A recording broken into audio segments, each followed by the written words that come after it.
Tom Laughlin, good to see you, man. Nice to be seen. Do people call you Tom Laughlin? Never. Really? A lot of times my mom still calls me Thomas when I'm in trouble, and she's 75 years old, but I could still get in trouble by my mom. But no, I don't ever get called Thomas. You're 44 years old. Yes, sir. Actually, you don't look older than 44. Well, thank you. Which, you know what, in the wrestling business, that is the fact that you told me you've never had a surgery? Nope. Now, you've had a ton of bad injuries, though, right? Broke my neck, broke my back, been thrown in fire, 2 torn pecs, torn bicep, torn shoulder. I keep on going. And 16 concussions? Probably. I can't remember that many, but yeah. I know I also broke 17 fingers, which stinks because you only have 10, and I don't know which ones I broke more than once. So the 16 concussions I'm interested in, how would you compare, let's say your brain when you were 21 was 100% effective. What are you now? The only time I see it is with my handwriting. If I look at past documents or past autographs and I'll see my handwriting's a little bit messed up, I think, but also in, my speech I think is good. I think I handle myself pretty well, but hopefully it doesn't catch up. Maybe I have a lot of forehead, so I have more of a, maybe that protected me. My hair hasn't moved since 1997, so that's good. And hairspray and gel. But I look at that and I say, well, you're 44. I know you love the game, but you have a wife and you have kids and you have the brain power to live the rest of your life. Doesn't part of you say, you know what, I should probably get out because after 16 concussions, I'm pretty lucky to be this sharp? Yep. Well, again, most of my concussions happened in the 90s when we didn't know about chair shots to the head. WWE has implemented an amazing wellness program. There are no chair shots to the head.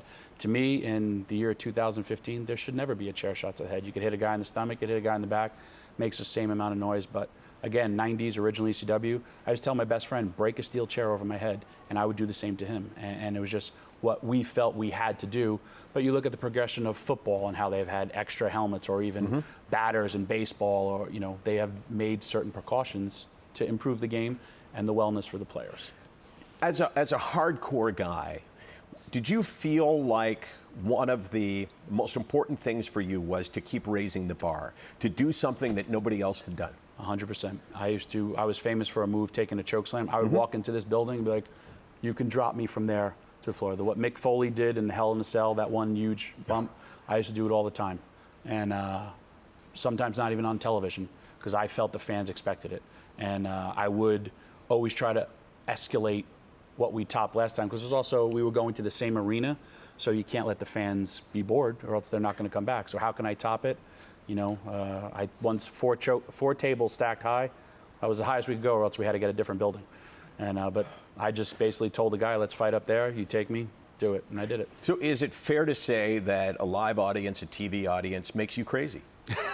No, that it gets you to do things that no normal human being would do. You would never do that if you weren't encouraged to do it by something coming from the inside. Again, like we were talking about hardcore and passion, it's the love of the game. There was a wrestler called the Dynamite Kid. He used to do headbutts from the top of the rope to the floor. And it was just that work ethic, that I will do anything what it takes to entertain the fans. So yes, you are correct. And again, adrenaline, there's nothing like it.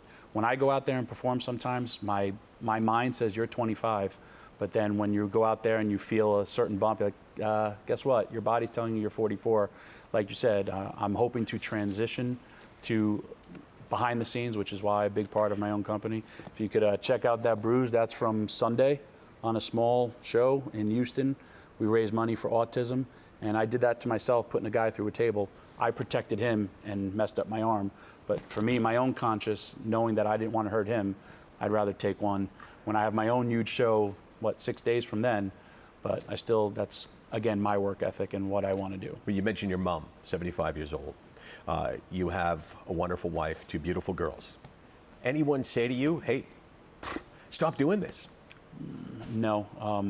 I just met you now, and I'm loving you, and I'm going to say, stop doing this. I remember when I was knocking on 30, people like, you're going to be in a wheelchair by the time you're 30. And again, you always got to listen to your veterans. I messed up because there's a wrestler, WWE Hall of Famer, Terry Funk. Yeah. 70 years old, he still wrestles. And he's my mentor. I should have picked a mentor who was kind of retired a lot earlier. But I mean, Terry Funk was doing moonsaults into the crowd at 50 for original ECW. And even when he went and got new knees, got double knee replacement, he's like, I got new knees, I could go out there and destroy him again. he's doing something that he's loved. I don't know if I want to go that route, but I would love to just, here's my legacy, here's my new guys, go out there. House of Hardcore 9, this Saturday, Ted Reeve Arena in Toronto. More information where? houseofhardcore.net, the Tommy Dreamer on Twitter. What'll people see? They will get the most value for their dollar. They will, if you left wrestling or you were no longer a wrestling fan, I want you to come there and just say, wow, this is something different. This is my vision of professional wrestling. Wrestling, like you said, has been a foundation for so many people. People have left. Why? Because maybe they don't like what they're seeing on television. Hopefully you'll be attracted to it. You know, it's a great sales pitch, and I believe that you will deliver that because I've seen the stuff you do. I've seen your shows. And, hey, I'm just fine for the free tickets now, I got to tell you. Thanks, man. Thank you for having me.